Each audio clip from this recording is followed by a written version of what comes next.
नमस्कार, MK news मध्ये आपणा सर्वांचे स्वागत आहे। छत्रपती संभाजीनगर मध्ये सातत्याने मेंढपाळाच्या वाड्यावर दरोडे होतात, त्यांची लुटमार होते, तरी पोलीस प्रशासन दरोडेखोरांना अटक केली जात नाही। त्या संदर्भात आज रोजी संभाजीनगर जिल्हाधिकारी कार्यालयावर मेंढपाळ बांधवांनी भव्य आंदोलन करण्यात आले। मेंढपाळ आक्रोश महाराष्ट्र संस्थेचे संस्थापक अध्यक्ष सखाराम अण्णा सरग व तसेच अखिल भारतीय पॅंथर सेना राष्ट्रीय अध्यक्ष दीपक केदार यांच्या नेतृत्वाखाली सर्व मेंढपाळांनी आंदोलन केले। या ठिकाणी दीपक केदार यांनी सरकारला इशारा दिला, लवकरात लवकर आरोपी अटक करावे, न झाल्यास राज्यव्यापी आंदोलन व समृद्धी महामार्ग तसेच मंत्रालयात आम्ही मेंढ्या घेऊन घुसू।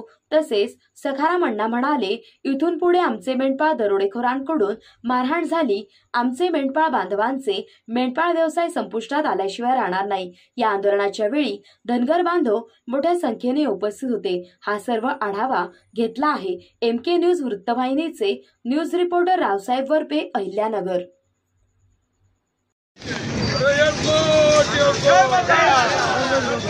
हल्ला करून चोरी करणाऱ्याला अटक झालीच पाहिजे। मेंढपाळाला बंदुकीचं लायसन मिळालं पाहिजे। नमस्कार, मी सखाराम सरग, संस्थापक अध्यक्ष महाराष्ट्र मेंढपाळ आक्रोश आंदोलन अहिल्यानगर। आज या ठिकाणी आम्ही संभाजीनगर जिल्हाधिकारी कार्यालयावरती निवेदन देण्यासाठी आलेलो होतो मेंढपाळाच्या वतीनं। जर आपण बघितलं, गेल्या 2-3 महिन्यामध्ये बिडकीन, वाळूंज आणि गंगापूर छातीमध्ये वेगवेगळ्या प्रकारे या ठिकाणी मेंढपाळांवरती सशस्त्र दरोडे झालेले आहेत। त्याच्यामध्ये मेंढपाळांना अगदी बेदम मारहाण झालेली आहे, अगदी 50-50 टाक्यापर्यंत मिळत आहे। या ठिकाणी डोक्यामध्ये टाके या ठिकाणी मेंढपाळाला पडलेले आहेत, परंतु या गुन्ह्यातील एकही आरोपी अद्याप या ठिकाणी संभाजीनगर पोलिसांना, संभाजीनगरच्या पोलीस प्रशासनाला या ठिकाणी भेटलेला नाही। खेदजनक गोष्ट आहे की आज आपण जर बघितलं, आपला देश या ठिकाणी जगामध्ये महासत्ता पाहतोय। आमचे देशाचे प्रधानमंत्री आज हे विश्वनेता म्हणून या ठिकाणी त्यांना मान सन्मान आहे, परंतु आमच्याच विश्वनेत्यांच्या ज्या देशामध्ये, या राज्यामध्ये या ठिकाणी जर मेंढपाळाला न्याय भेटत नसेल तर खरोखर भारत हा महासत्तावर राहिलाय का, या ठिकाणी आम्हाला या ठिकाणी शंका उपस्थित होती। जर आपण बघितलं, जर तुम्हाला महिना 2-3 महिने जर आरोपी या ठिकाणी पोलीस सापडत नाही तर आम जनता ही सुरक्षित आहे का, हा एक विचार करण्यासारखी गोष्ट आहे। आम जनता नक्कीच या ठिकाणी सुरक्षित नाही, कारण या ठिकाणी आपण बघितलं, आरोपी आणि पोलीस यांची चांगल्या प्रकारची सोरीक असल्या कारण या ठिकाणी आरोपी पोलिसांना सापडत नाही, हा त्या ठिकाणी आमचा ठाम आरोप आहे।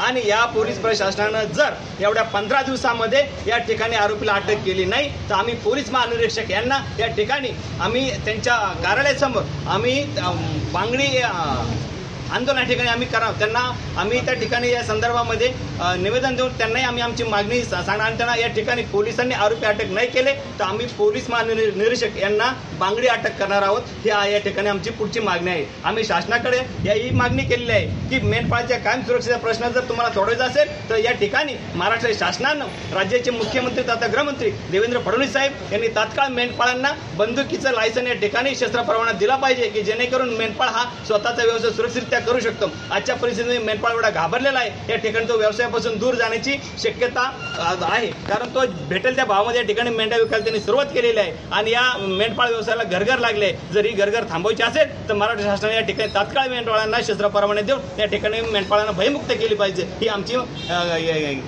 देवेंद्र फडणवीस साहेब तथा गृहमंत्री यांच्याकडे ही आमची मेंढपाळाच्या वतीनं मागणी आहे। मेंढपाळ वर्षानुवर्ष चालत झालेलं आहे। आज खेड्यापाड्यात गेले तर गावाकडून तर त्यांना मारतात किंवा त्रास देतात किंवा वन विभाग त्रास देतो, परंतु जी जयंती साजरी होते चौंडीला त्या ठिकाणी मोठ्या प्रमाणात होते, पण त्यावेळेस अशी गोष्ट का करत नाही, सर्व एकत्र येतात त्यावेळेस असे का विचार मांडत नाही त्या ठिकाणी किंवा आम्हाला संरक्षण द्यावं, प्रत्येक वेळेस हमलाच होतो।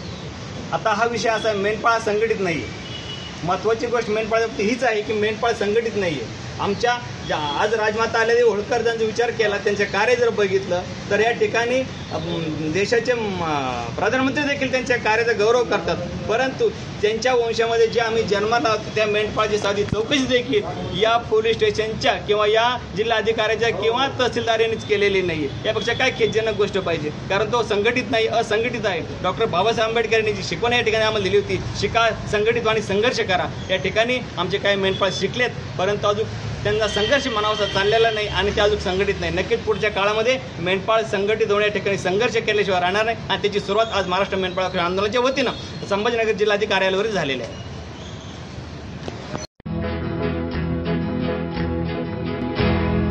मौज मजा मस्ती मध्ये रमते मन, निसर्गात नंदनवन साई बन, मौज मजा मस्ती मध्ये रमते मन, निसर्गात नंदनवन साई बन, साई बन. सुटीचा आनंद लुटू झाडी हिरवीगार, प्राणी पक्षी कारंजे धबधब्यांची धार, ला ला ला ला ला ला ला ला ला ला ला ला ला ला. विरंगुळा विसाव्याचे बेतू क्षण, मौज मजा मस्ती मध्ये रमते मन, निसर्गात नंदनवन साई बन, साई बन. टेन्शन पासून राहू दूर, आनंद घेऊ पुरेपूर. हुरडा पार्टी वनभूषण या वैशिष्ट्यांसह अल्पावधीत लोकप्रिय झालेलं पर्यटन स्थळ साईबन.